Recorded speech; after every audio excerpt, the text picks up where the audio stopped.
La torpille acoustique. Durant la Seconde Guerre mondiale, la Kriegsmarine et ses redoutables sous-marins U-boats ont mené la vie dure au convoi transatlantique ravitaillant l'Angleterre. Et comme toujours dans ce genre de situation, les innovations technologiques vont bon train. Du côté allemand, la torpille G7EST-5000 a marqué un véritable changement. Équipée de récepteurs acoustiques reliés au système de navigation de l'engin, elle était capable de suivre le bruit émis par les hélices du navire cible.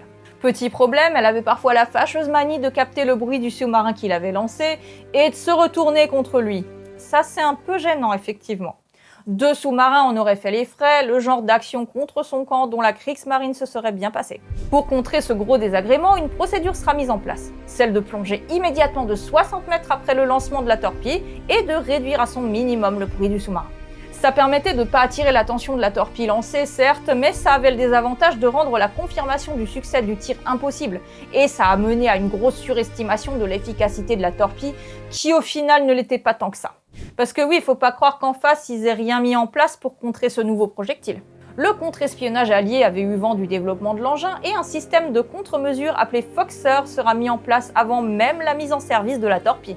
Le Foxer consistait basiquement en un engin émettant un bruit supérieur à celui du navire, il était remorqué plusieurs centaines de mètres derrière lui et la torpille attirée par le bruit tournait autour jusqu'à avoir épuisé sa batterie. Une innovation en entraînant une autre, la T11.2 est développée pour contrer les Foxer, mais trop tardivement, et elle était quasiment pas utilisée pendant le conflit. Vous voulez plus de vidéos? Abonnez-vous à la chaîne.